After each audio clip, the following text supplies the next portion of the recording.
Hello everybody, today we are here to talk about the Kybalion. What is the Kybalion? Well,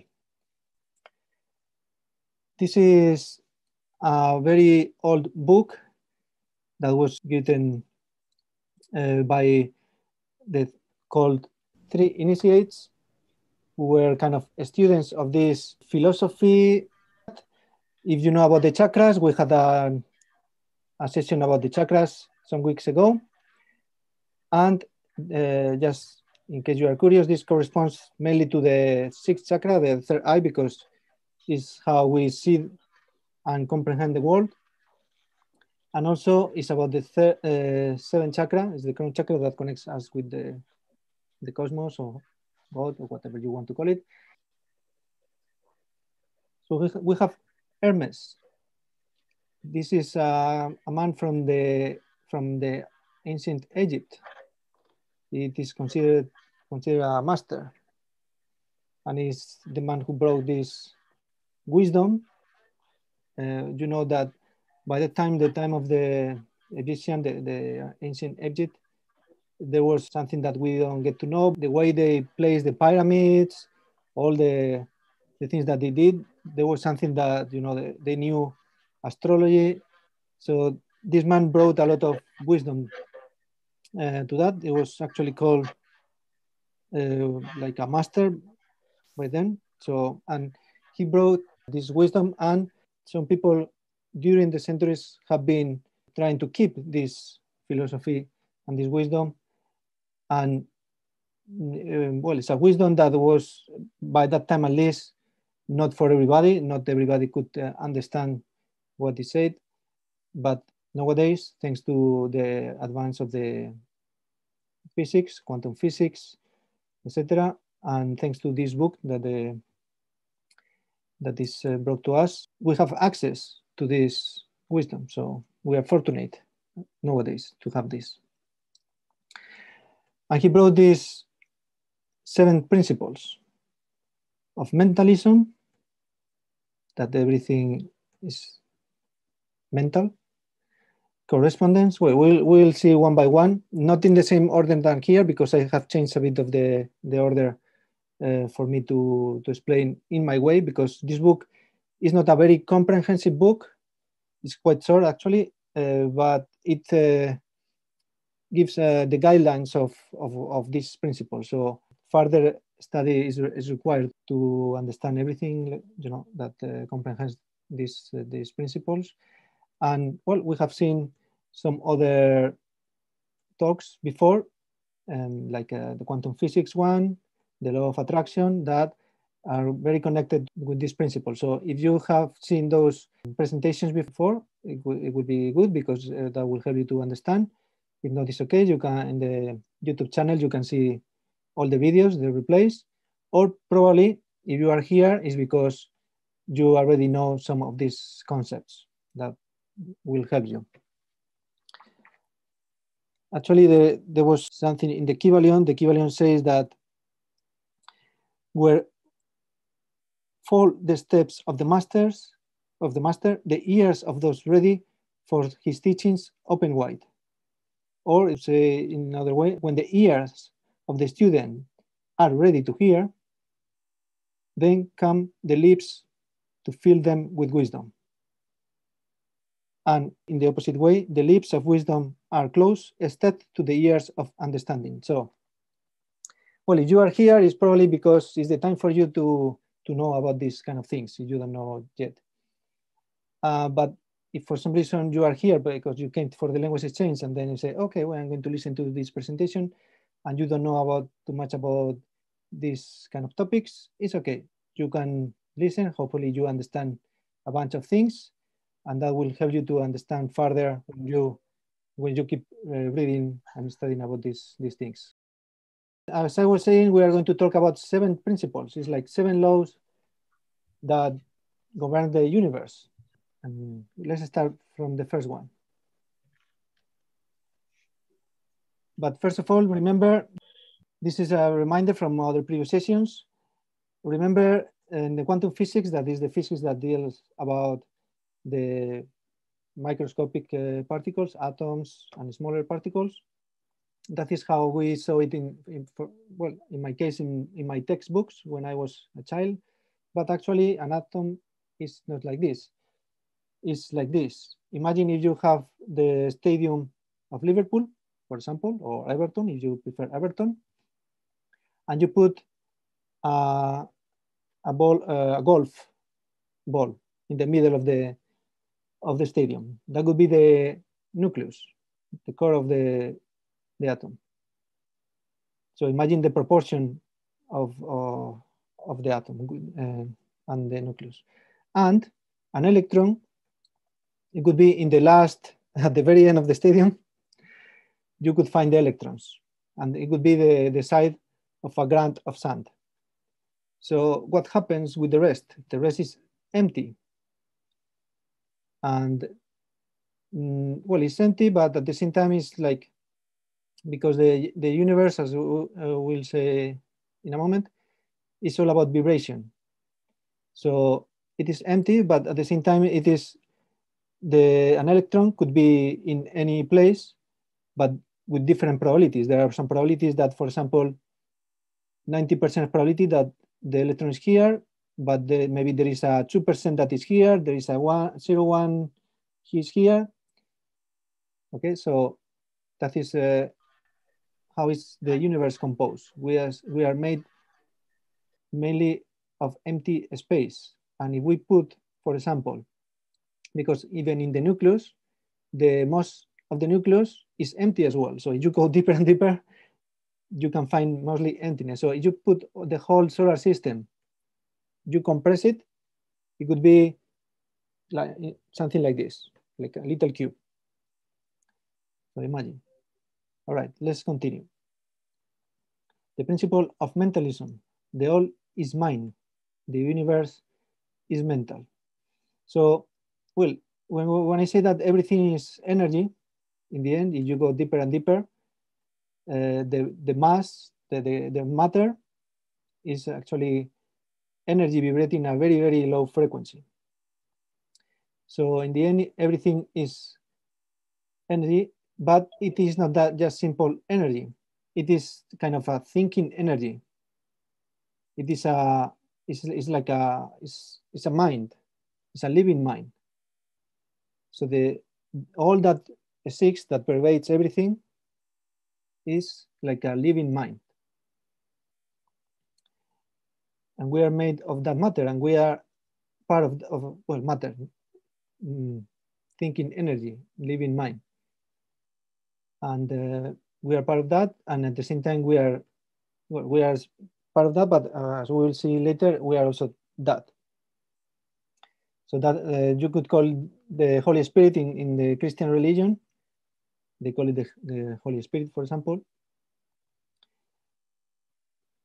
And if you see a comparison between a brain cell, and as you can see here, there is a computer simulation of dark matter in space.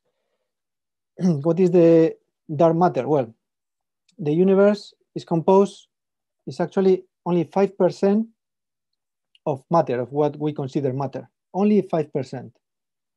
And there is also something called dark matter and dark energy. So dark energy, that is 68%, is dark energy. That is well, the universe. I mean, what we say all black, that is kind of empty. That is dark. That is dark energy.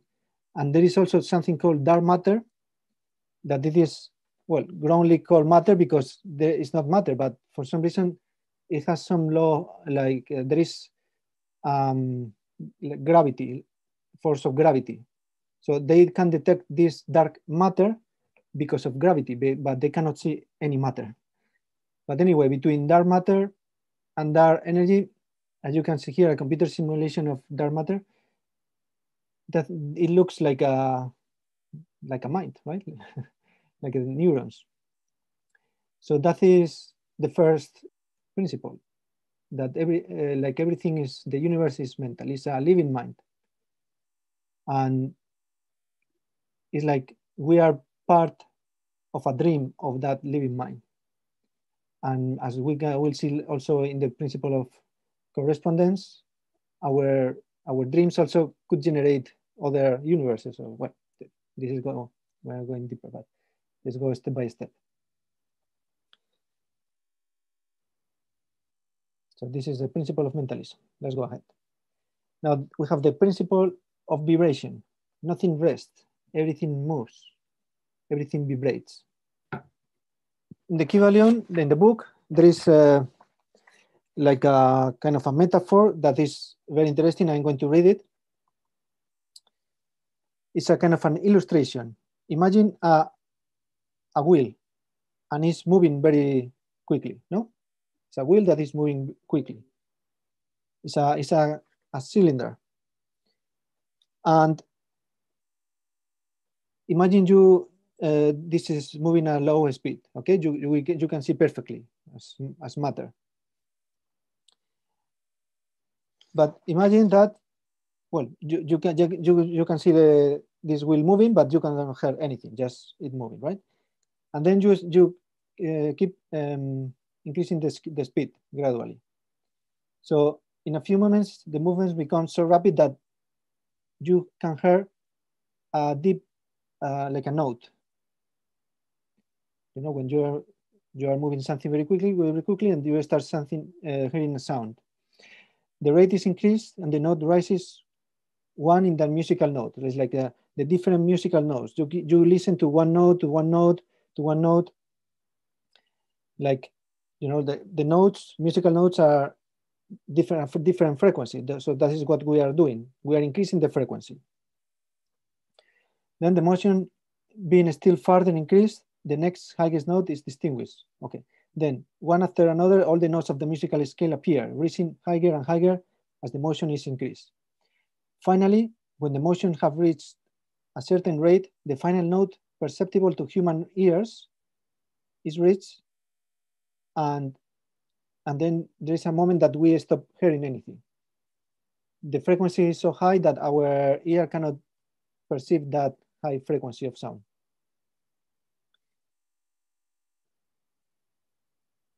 And then we keep moving this.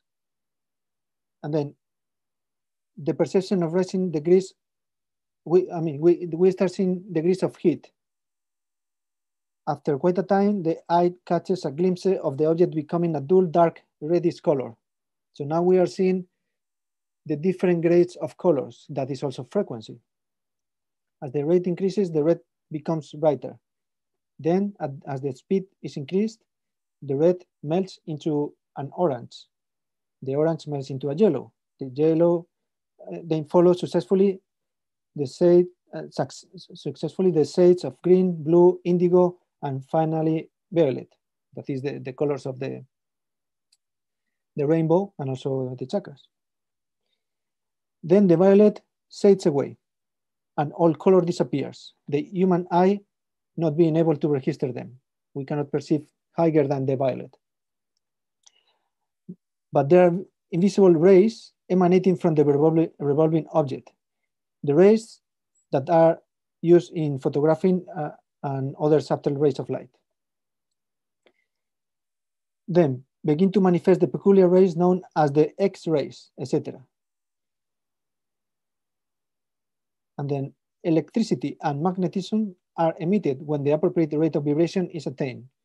So there is a moment that you start seeing like electrical rays.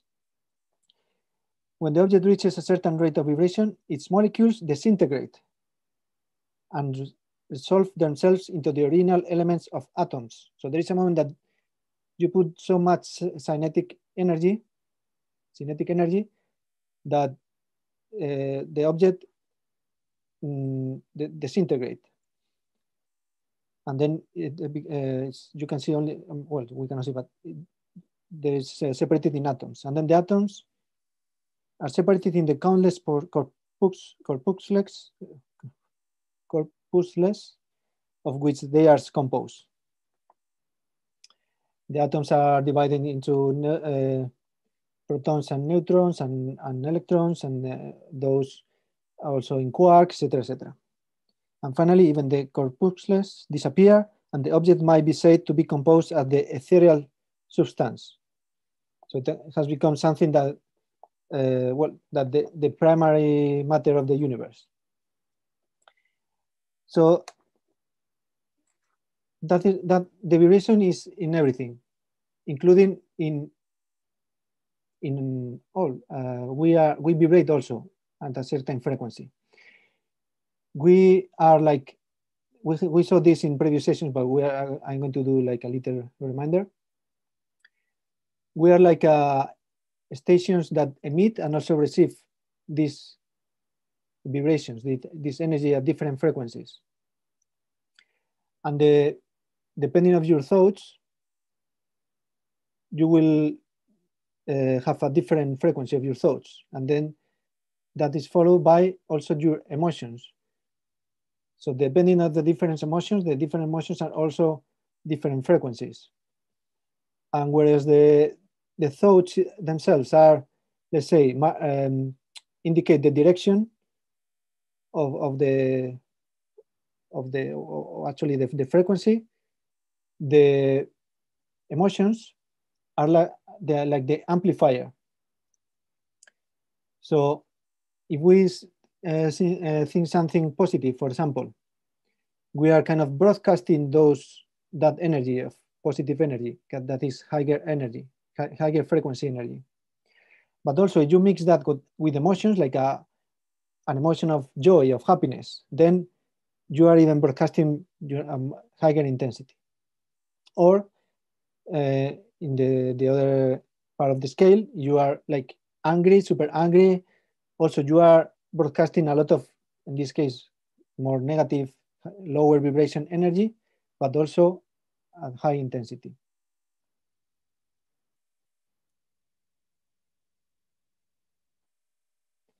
So remember, well, this is, in this case, is the scale of the colors, the visual spectrum.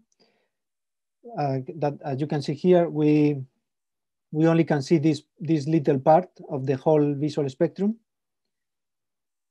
But the vibration, and therefore the different frequencies, and it's in everything. It's in the sound, in everything. Everything is a vibration, as you can see in this metaphor. Is all a continuous of energy at different frequencies.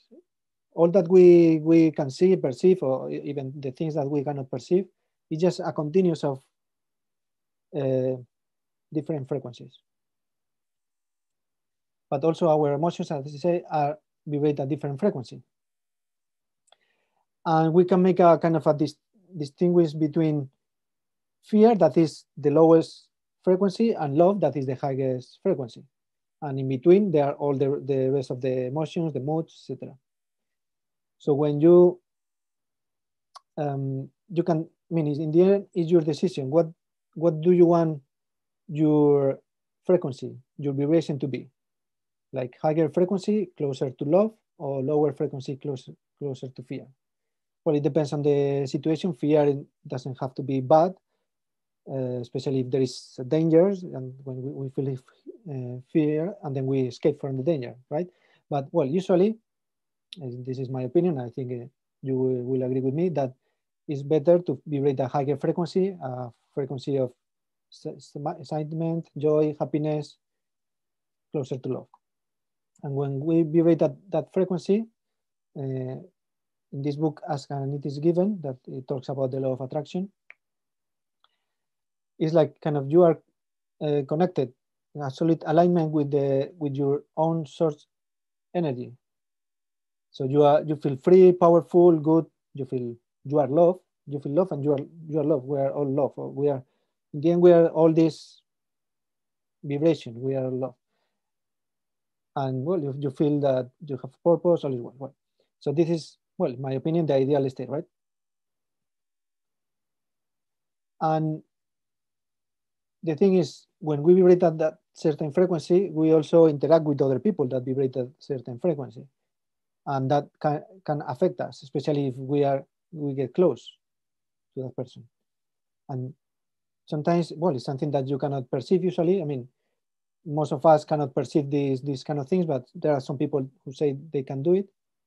or even they can see the aura. It's not my case, but we consciously or unconsciously perceive the vibration of people, and sometimes you might think, well, I feel comfortable with that person, or I feel not in in ease with this person. So, or is also quite easy once you know all these concepts. Just listening to them, the kind of words that they use, if they use the like more positive words or more negative, you can perceive the kind of vibration they are, the kind of frequency. Well, all this is not in the book, the Kybalion. This is something that I want, for a better explaining of the book, I add from the previous talks and for what I know. So you can also apply the things that this in this book, because this is in this book is just, as I say, this is a guideline that you can apply for different parts of your life. That is the point, to apply for things in your life in the practice. So that's why I add these things. The principle of polarity. Everything is dual, everything has poles. So as we saw before, everything is a continuous of frequency. So it's just one thing is when we say something is cold and it's hot, they look like dual, no? The opposite. But actually it's the same thing. It's just a different grade of temperature. So I mean, they are the opposites, but at the same time is is one thing. Okay.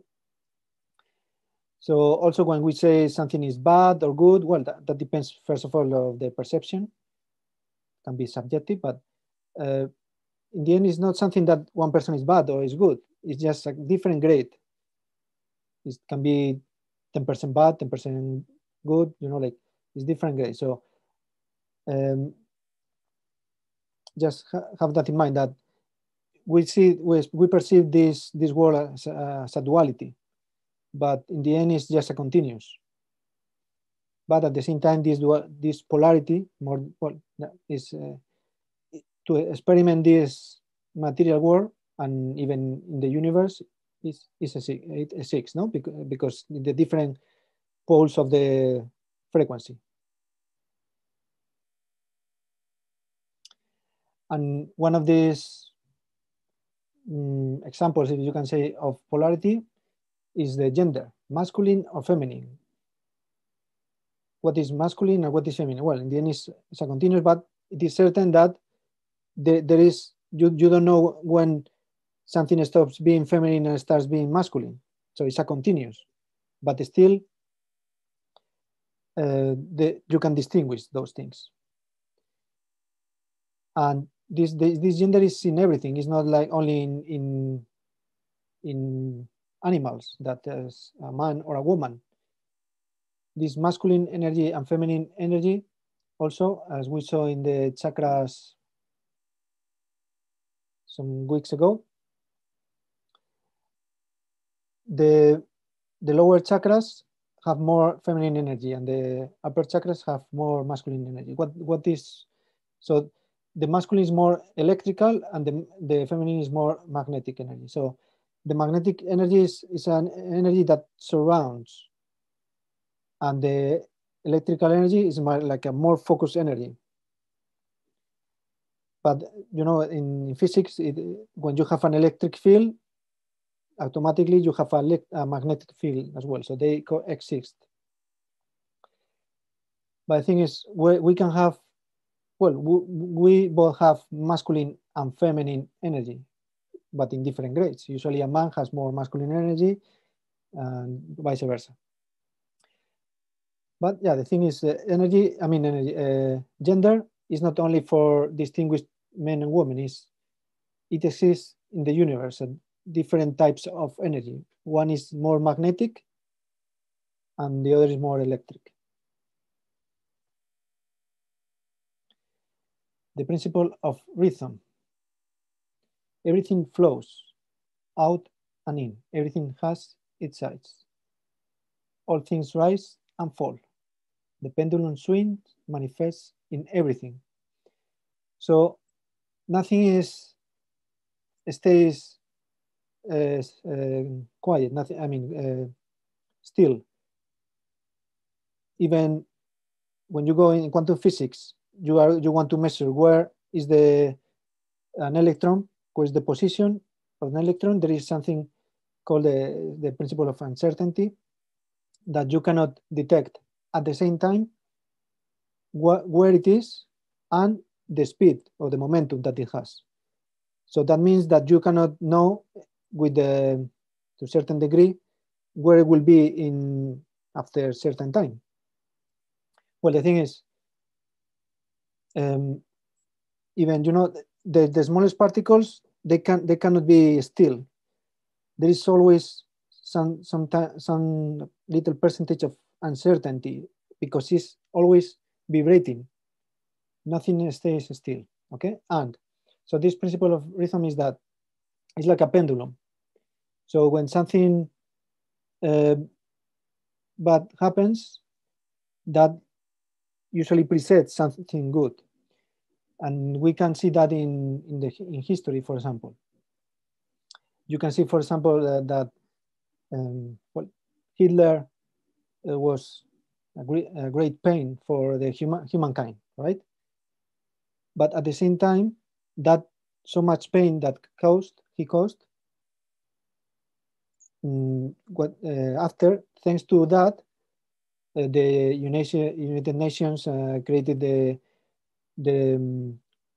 human rights, and the humankind, they developed a sense of compassion that after seeing all these so many bad things that happen, we see what is bad, so we can distinguish the bad from the good. So I mean, for the good to exist, the bad has to exist, because how can you say I am good if you cannot compare with something bad? And this principle is for everything. Remember, like everything is a continuous of energy. So for something to comprehend something, there must be the opposite in this duality, in this dual world. And that is, well, sometimes we have, our mood is not always like we are always happy. Sometimes we are blue, sometimes we are happy. So it follows a rhythm. So nothing stays still. It's always, there is a rhythm of moods, in this case, of everything. The principle of correspondence. As above, so below, as below, so above. Well, also in the previous principle, there are different levels that you can kind of escape from this duality world where you suffer and then you have good moments and then you suffer, have good moments. Well, the book says that you can go beyond that and reach another level that is you reach a thing like neutrality that doesn't affect you that much, at least. So, and that higher, like more higher level of frequency, in the same is the same thing that below, like the matter world, the material world, it corresponds with this other world of higher vibration. And well, that is especially the meaning that this book wants to give, but also it's something that is connected to this. I wanted to explain you that the universe is fractal. What is fractal? Anybody knows what is fractal? Probably, well, you will see now. Like fractions of like petroleum. You can split it into fractions. You have kerosene and petrol and oil. Is that what you mean by fractal? Not exactly. Fractal is a pattern that you can go deeper and deeper in that pattern, and the same pattern is still there. Let's illustrate that here. So you see this pattern, and then you go deeper and deeper, and you find that in the end you keep going and going, and you keep finding the same pattern deeper and deeper, and you keep going and going. So a fractal is, if you catch like a photograph, one of these, it will be the same pattern that if you make a picture of a smaller or a bigger part of it. So in the end, it's the same pattern that develops again, again, and again in an infinite way. So this is a fractal. Like there are different characteristics. It looks kind of different, but in the end, it's the same pattern over and over again.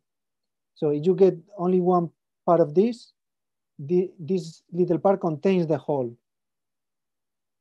Okay. So, well, remember we're talking about high concepts, so this is one of them. So you can go here to the infinite. And the universe is like this. You can go deeper and deeper and deeper, and it will repeat the same pattern. It's like as above, so below, etc. Or another way to see this is in this way. The universe is also holographic. So if you have a drop of an ocean, the ocean contains that drop, but also the drop contains the ocean. So it's like you have one of these drops, and in one of the drops, you can see the reflection of the rest of the world of the drops. So remember that, for example, I said before, the whole galaxy can be compressed in just like the size of a thumb. So one part of a little part of the universe contains the whole universe, like a fractal. Okay, this is kind of high concept, but that's why there's some part of this presentation that might sound a bit more difficult, but other parts are more early. So hopefully in the end you get a big picture of it.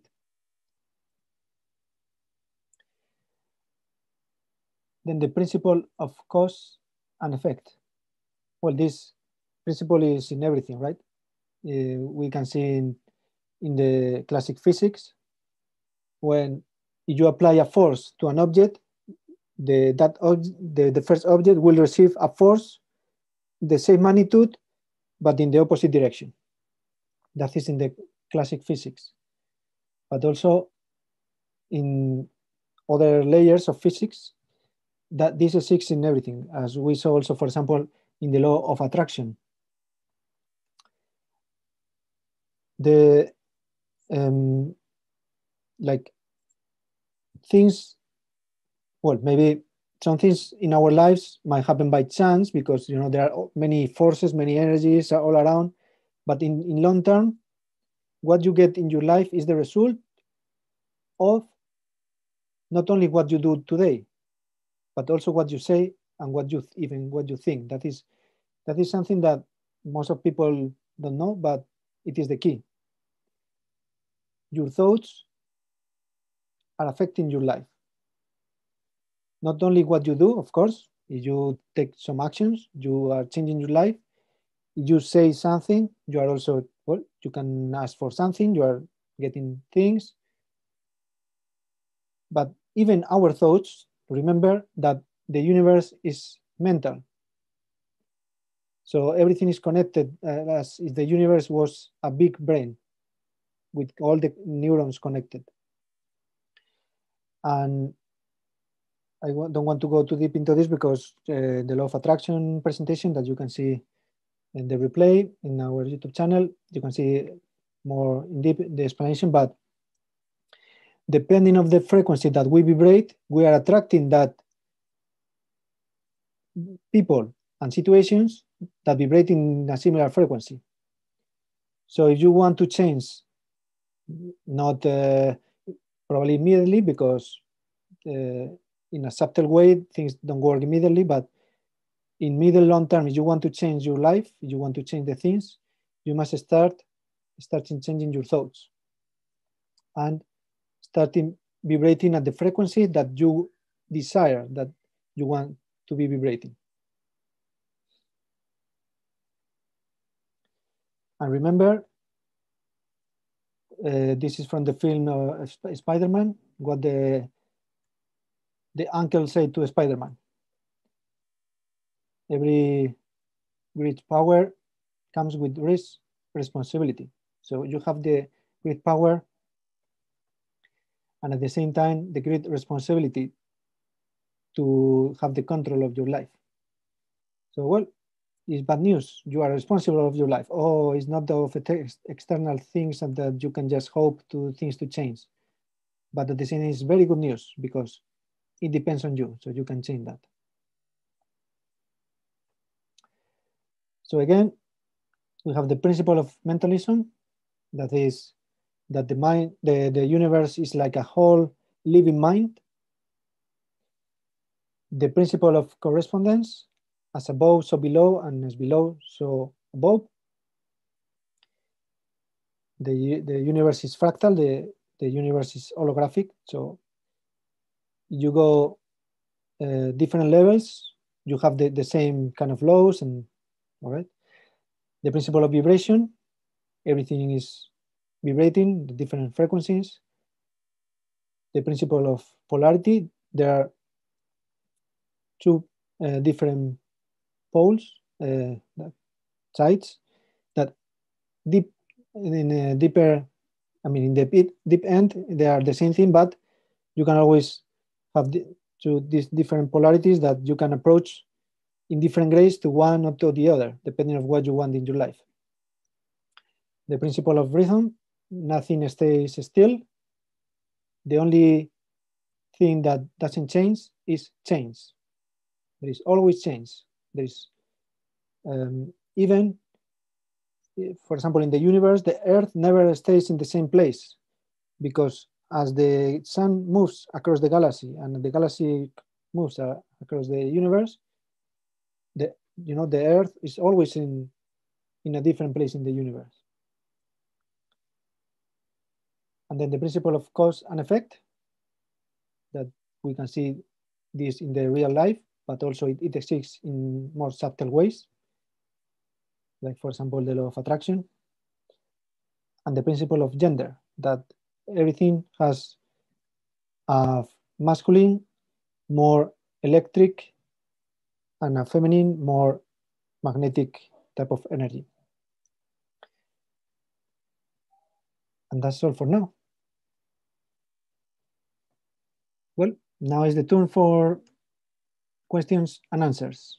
It has been too deep, or well, if you knew already about these topics, maybe it has been not so difficult for you, or it has been like overwhelming.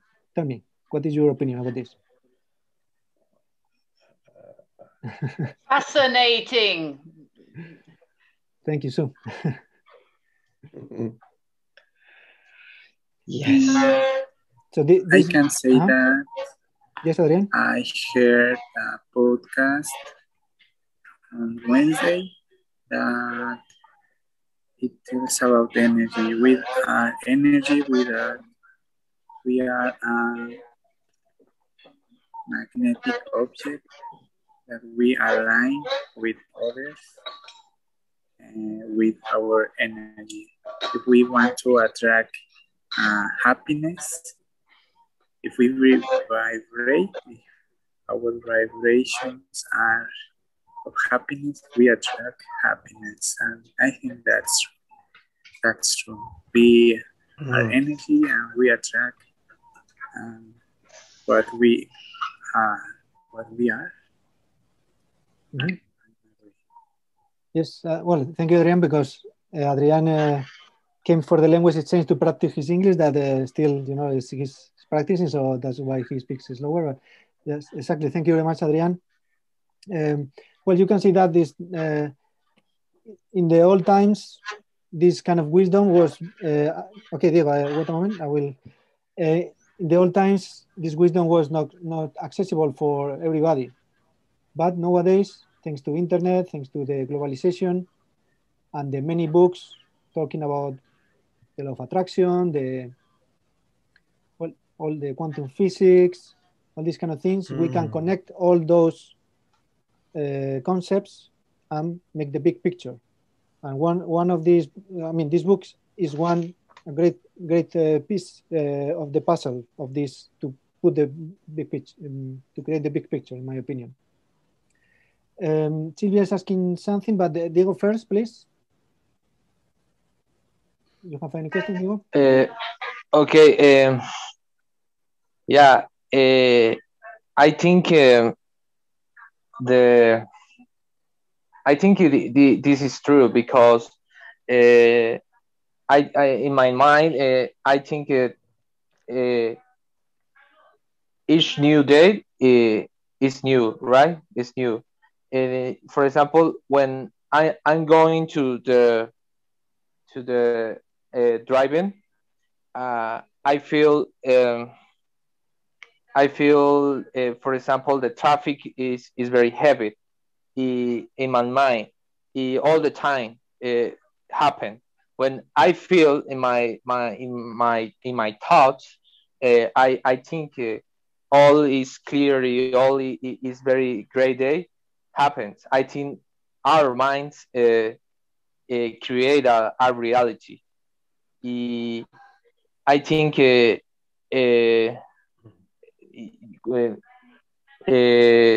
yeah, I agree with we are responsibility our destiny. Mm-hmm. Yeah. Yeah, thank you. Yes, you can find multiple examples, and one is one of them. For example, the traffic, or for example, you drive a car. Probably you have had this, that you are thinking, you are sure that you will find a parking space.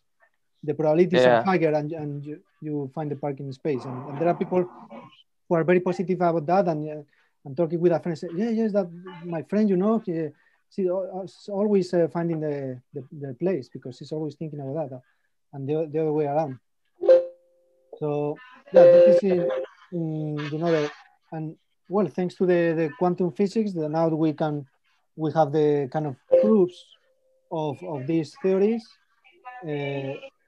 from the science. I mean, is because in quantum physics, you know, we have this experiment that I'm not going to tell us all again. It is in the quantum physics talk, but how you observe the observer is affecting what you observe. To extrapolate that to this material life is not straightforward. There is not a law that concretely says that it happens in material life, but well, we can see empirically in our lives. If we practice these kind of things, you can see in your life that really it works. It doesn't work immediately sometimes, but when you are, you know, willing and working on attracting things to your life, in the end, you know, they come to you or in a natural way. You just simply, you are a positive person, and you know, expect the best of things. Most of the things that come to you are positive. All right, thank you. Sylvia, my question is, if do we have to avoid all the negative people no matter what, even if it's a temporary situation or of feeling down or not? This is something I'm not sure about. Is your in your thoughts, of course. Okay. Thank you, Sylvia. So, well, also depends on how strong you are and how is, you know, you have the balance in your life. If you are already like been for a long time a positive person, and your character is strong enough, strong in the sense that is solid. Your character is solid enough. Of course, there might be other people with the more negative energies, and they might affect you temporarily in different grade, depending if you are more susceptible or not. There are some other people that with something small, they can get angry or whatever, right? And other people who are more balanced, and even other people are shouting of them, they can keep control. So it depends also on how solid is your character, how solid is your the energy that you have decided, or by naturally you have developed. But yeah, I mean, they can accept us, but depending on who is strong, I mean, what energy is stronger, if I'm explaining correctly. And also depends, I mean, if just maybe one only interaction, it will not affect you much. Maybe if you live with that person, of course, it will be much more difficult to avoid being affected by that energy. So, well, do you have to run away from negative people? I mean, not necessarily. It's okay if you have balance in your life. You can deal with other people no matter how they are. But yeah, I mean, in general, I think at least in my case, I prefer to not spend too long with negative people. I prefer to be surrounded by positive people more. Yes, Stephen? I didn't know if Sylvia wanted to respond for you. That was all. Oh, I thought you were going to say something. Sorry. Well, maybe. Well, you know what? Oh man, it's a complicated thing. It's complicated, isn't it? What are you laughing at, Sue? A very nice artwork, by the way. Oh no. You know that the whole thing is very complicated. Yes, I think that most people, not everybody, want similar things. Not necessarily to be wealthy, but to be comfortable. Everybody wants love, wants independence, wants freedom, wants security. These things which are common to people. Maybe that's assumption I'm working from. So surely everybody wants to resonate in a higher sort of level. If you want to resonate in a higher level, yeah, maybe we should all be walking around giving out this wonderful energy, but it's not always possible for whatever reason.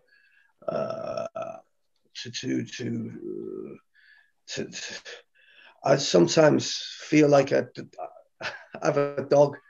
And sometimes he chases his tail. Sometimes I feel like my dog.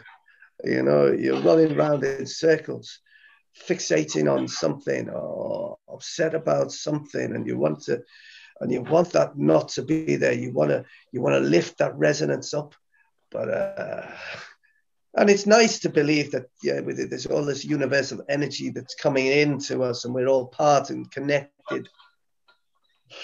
I don't know. Well, we have living in this material world. We have some constraints because the matter is energy vibrating a very low frequency. So, for example, in a dream, you can, your mind or your subconscious mind maybe is projecting something. A person appears suddenly to your dream. In your dream. Yeah. In this material life, things are slower. You think about a person, and well, that for me happens sometimes. Probably if that you are thinking about a person and they call you maybe at that time or later, a bit later, you meet that person. So things in this material life, things work not so directly and slower, in a slower pace.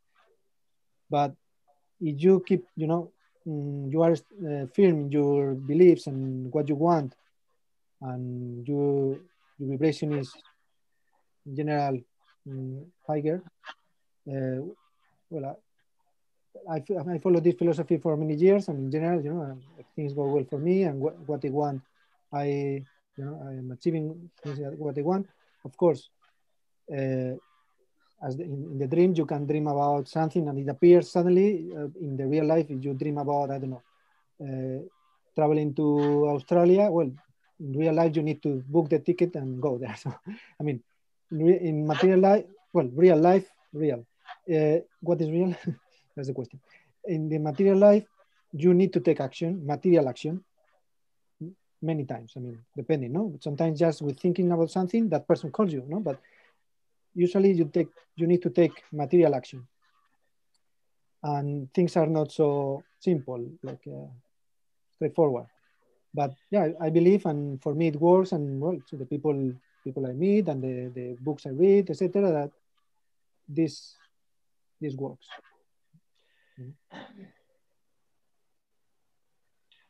I don't know if I responded to your question well.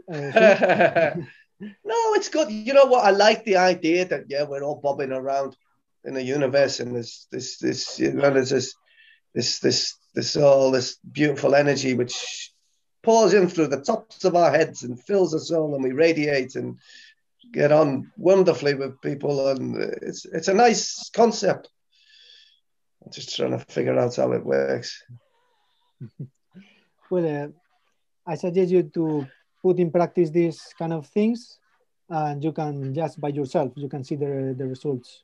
The thing is, as in the principle of polarity and the principle of rhythm, it is possible that everybody in the world is happy all the time. Well, according to this principle, it's something very, very complicated, no?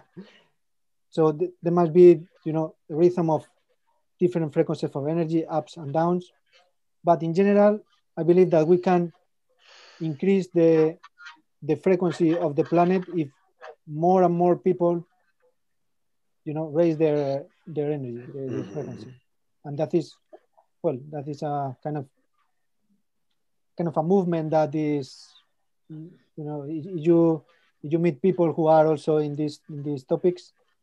Well, some people talk about this, no? And like to reach a mass critic of people. A critical mass, massa critica, that once a number of people is like, for example, in a social network, what is a critical mass? In a social network, you can build a website and invite people to be in the social network, but if there are only a few people there, they are not going to enjoy and they were going to leave. So it is necessary to reach a critical mass of people for them to be able to engage enough and to keep using the platform. For example, Facebook, no, they reached that critical mass. Another social networks try to copy Facebook, but some of them has reached that critical mass, but others didn't reach that critical mass. And so for this concept of critical mass. If enough number of people in the world is raising the vibration, then the whole planet will raise the vibration. And I believe that it is the next step in the evolution, the human evolution. We have been being very close to the chimpanzee for many years, centuries and centuries of years. So I think maybe it's time to evolve as a human race. But this is just my philosophy and dreams. Not only mine, other people as well. Maybe I agree. Maybe John Lennon also said that. How about that? Yeah, you talk about masculine and feminine energy. I mean, I don't know how that works either. Surely, I don't know. Men are going to have more masculine energy. Women are going to have more feminine energy. I don't know. Well, masculine energy, from a human point of view, the men usually are more focused on achieving a goal. No, it's like, I want to do that, and they work alpha on that. male. My problem with alpha male is, I mean, often you're told you should be an alpha male, but then if everybody's an alpha male, then there'll be no betas. And if you've got all these alphas, there'll just be everybody be killing each other. Because everybody be top dog. All. Let me finish. This is a slightly different concept, but let me finish this and I will go with the alpha male. So the men usually are more like, you know, like don't looking after many things, just, you know, focus on do that. And women usually are, you know, looking more in the details, take care more of the, you know, the people that usually mothers are, you know, historically or culturally maybe, but usually it's like there are those who are looking after, you know, children more than men. Maybe this is just a bias, but yeah, that, I mean, this is the kind of the difference of energy. It's like more electric, more going to the goal, direct to something, and the magnetic more like caring, you know, more like in the moment, something like that. I don't know if that explanation was. I get that. I kind of get that. I don't agree with the concept. I mean, okay, if we assume that everybody has some masculine and some feminine, then it seems that the men are the focused and the women are the caring. But men can be caring, yeah, of course, and women can be focused. Yeah, of course, we all have all types of energy. Usually, not always, but usually men have more masculine energy and women more feminine. But yeah, there are women who are very, you know, like super business women, and they just want to succeed in business and they don't care too much about things and these kind of things, no more to the goal oriented. And there are men who, well, who are more attention to detail, etc. So we all have that energy. Just sometimes, I mean, usually it's like more of one than the other. And well, that is just one of the principles that you can use in the practice or not, depending on how you see. Maybe it's not the most useful in terms of practicity, or yes, maybe how you want to use it. No? Well, thank you everybody for attending the session and see you in the next weeks. Bye.